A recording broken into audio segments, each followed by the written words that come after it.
राधे राधे दोस्तों, कैसे हैं आप सब। आशा करती हूँ आप सब बहुत ही बढ़िया होंगे। तो दोपहर के 3 बज गए हैं और किचन में आके सबसे पहले बर्तन ही खाली कर रही हूँ। जो सुबह मैंने धोकर रखे थे उसे ही लगा रही हूँ अपनी जगह पर। किचन में आते ही सबसे पहले यही काम करती हूँ।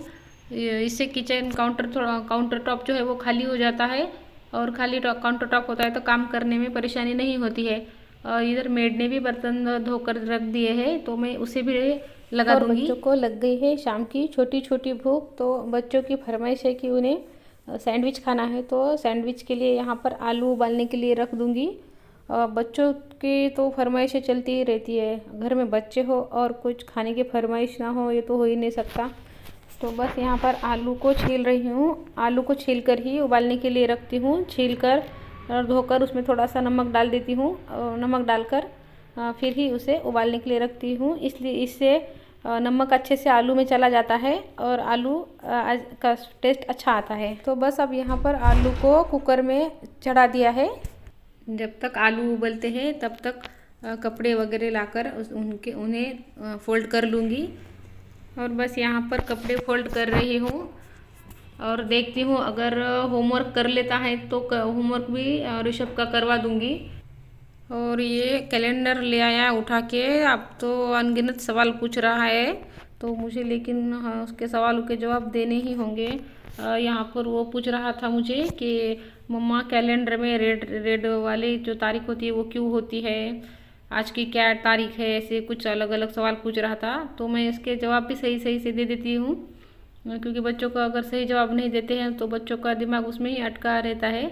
इसलिए मैं हर सवाल का जवाब उसके दे देती हूँ और वो भी सही सही दे देती हूँ। और उससे बातें करते करते यहाँ पर मैं कपड़े फोल्ड कर रही हूँ और प्रेस के जो कपड़े हैं उसे अलग से निकाल रही हूँ और दूसरे जो कपड़े हैं उसे मैं अलग से फोल्ड करके रख दूँगी। कपड़े मैं खुद से ही प्रेस करती हूँ, मैं बाहर नहीं देती हूँ कपड़े प्रेस के लिए। शाम के 3:30 बज गए हैं और मुझे अभी बच्चों के लिए नाश्ता भी बनाना है और शाम का डिनर भी बनाना है और ऋषभ का होमवर्क भी करवाना है और इतने सारे काम अभी मुझे करने हैं। पता नहीं ये हाउसवाइफ के काम किसने बनाए हैं जो ख़त्म होने का नाम ही नहीं लेते हैं। ये एक नेवर एंडिंग प्रोसेस है जो 24/7 चलता ही रहता है। फिर भी कुछ लोगों का एक फेमस डायलॉग हम हमेशा सुनते हैं कि औरतें घर में करती क्या है। चलिए कोई नहीं, कपड़े फोल्ड मैंने हो गए हैं और देखती हूँ कि अब ये होमवर्क करता है क्या। वैसे तो ये मुझे सबसे बोरिंग काम लगता है क्योंकि ये बिल्कुल भी अच्छे से होमवर्क नहीं करता है। फिर भी मैं एक बार ट्राई करूँगी। जो करने बोलो वो नहीं करता है, जो लिखने बोलो वो नहीं लिखता है, दूसरों का कुछ और ही लिखता है कुछ और ही करता है। देखती हूँ अगर खुशी करती है तो उसको ही बोल दूँगी, उसे ही अब आवाज़ लगा रही हूँ। वो कर लेती है तो मैं सुबह के लिए दोनों के कपड़े प्रेस कर दूँगी, ऋषभ के लिए स्कूल के और ऋषभ के पापा के। खुशी आ गई है और वो ऋषभ का होमवर्क करवा रही है तो मैं तब तक प्रेस कर दूँगी दोनों के कपड़े। ऋषभ को हम सब घर पे लड्डू ही बोलते हैं, ऋषभ उसे कोई नहीं बोलता, उसे पसंद भी नहीं है वो घर पे हम किसी को भी ऋषभ नहीं बोलने देता है। वो सिर्फ स्कूल में और ऐसे ही बाहर ही वो बोलता है कि उसका नाम ऋषभ है, लेकिन वो घर में ऋषभ नहीं बोलने देता, उसे लड्डू ही बोलना पड़ता है। ऋषभ के पापा के कपड़ों में प्रेस हो गई है, अब ऋषभ के कपड़े कर लूँगी। ऋषभ को यूनिफॉर्म अभी स्कूल से नहीं मिला है, वो छोटा है तो उसे अभी यूनिफॉर्म नहीं दिया है, तो वो घर के ही कपड़ों में स्कूल चला जाता है। तो मैं वही शर्ट और एक पैंट प्रेस कर दूंगी उसकी। वैसे अभी वो कुछ ही दिन हुए हैं जो स्कूल में जा रहा है, पहले 2-3 दिन गया था और फिर से कोविड के केस बढ़ने लगे थे तो वो उसको फिर से स्कूल बंद हो गई थी उसकी, तो अभी ही स्टार्ट हुई है, तो अभी 2 दिन हो गए हैं वो जा रहा है। और यहाँ प्रेस हो गई है मेरी, अब मैं चाय बना लूँगी। अब चाय पीने का उतना मन नहीं कर रहा है क्योंकि अब धूप भी चटकने लगी है और गर्मी के मौसम में चाय पीने का मन नहीं करता है। फिर भी आदर्श है तो आदर्श के लिए बनानी ही पड़ती है। जब वो पढ़ने के लिए पूना चला जाएगा, अभी कुछ दिनों में जाने ही वाला है, तो फिर चाय शायद से घर में बनाना ही, शाम की चाय बंद हो जाएगी क्योंकि आदर्श के पापा शाम के समय चाय पर नहीं होते हैं और मेरा भी उतना मन नहीं करता है चाय पीने का, शाम को एक ही बार पी लेती हूँ। और यहाँ पे चल रही है ऋषभ की पढ़ाई। खुशी उसका होमवर्क करवा रही है।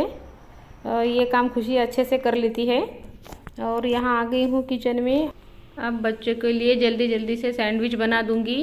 वैसे भी शाम के अब 4 बज गए हैं, अब ज़्यादा लेट करूँगी तो खाने का समय हो जाएगा। और यहाँ पर मैं आलू की सब्जी सी बना रही हूँ। बस इसमें लहसुन अदरक की और मिर्ची की पेस्ट डाली है और प्याज काट के डाल दिया है और आलू को हाथ से ही इसे फोड़कर डाल देना है इसमें। और इसमें लहसुन अदरक की पेस्ट जो डाली है, प्याज जो डाले है, उसको मैं अच्छे से फ्राई कर रही हूँ और आलू को हाथों से ही फोड़ दूँगी इस तरीके से। उसे मैशर से ऐसे बारीक वगैरह करने की ज़रूरत नहीं है, बस इसे हल्के से ही फोड़ना है। आलू ठंडे हैं, बस अब उसमें थोड़ा चाट मसाला और जो किचन किंग मसाला होता है वो डाल दूँगी। वैसे सैंडविच तो अलग अलग तरीके से बनते हैं, मैं भी बनाती हूँ अलग अलग तरीके से, लेकिन आज बच्चों को आलू का सैंडविच खाना था तो इसलिए आलू का ही बनाऊँगी आज। बस इसमें अब आलू डाल दी है। अब इसे अच्छे से आलू मसाले वगैरह सब डाल दिए, नमक डाल दूँगी और अच्छे से इसे फ्राई कर दूँगी। और जल्दी से सबसे पहले तो ऋषभ को देना है क्योंकि वो कब से चिल्ला रहा है। सबसे पहले तो उसे दे दूँगी। बस आलू की सब्जी सी बनके अब तैयार है, उसे प्लेट में निकाल लूँगी और थोड़ी सी कम मिर्च वाली भी अलग से बना लूँगी। दोनों बना लिए हैं मैंने, थोड़ी सी कम मिर्च वाली और ज़्यादा मिर्च वाली। जो दोनों बच्चे हैं उन्हें ज़्यादा मिर्ची चाहिए और ऋषभ को मिर्ची नहीं चाहिए, तो 2 बार मुझे बनानी ही पड़ती है। यहाँ पर घी में ब्रेड को सेक रही हूँ, बटर नहीं था इसलिए घी में ही सेक रही हूँ। ब्रेड को सेक लिया है, दूसरे भी ब्रेड को सेकने के लिए मैंने पैन में रख दिया है। अब इस ऋषभ के लिए पहले सैंडविच तैयार कर दूँगी। उसके लिए जो कम मिर्च वाली जो सब्ज़ी थी है वो उस पर ब्रेड पर लगा दूँगी। थोड़े से प्याज और थोड़े से टमाटर उस पर डालकर थोड़ा चीज़ ग्रेट कर दूँगी। जो प्रोसेस चीज़ होता है ना, मैं वही लाई थी, जो क्यूब सा मिलता है, बस उसे ही ग्रेट करके डाल दूँगी और ऋषभ को दे दूँगी। वो पढ़ाई करके अब थक गया है तो उसे भूख लग गई है, उसको देने के बाद बच्चों के लिए भी बना दूँगी सैंडविच। वो अब हाथ से भी खा लेता है, उसे खिलाने की ज़रूरत नहीं पड़ती है। तो फ्रेंड्स, आज का वीडियो यही रोक देती हूँ। अगर आपको आज का वीडियो पसंद आए तो लाइक और सब्सक्राइब ज़रूर कर लीजिए। Bye friends.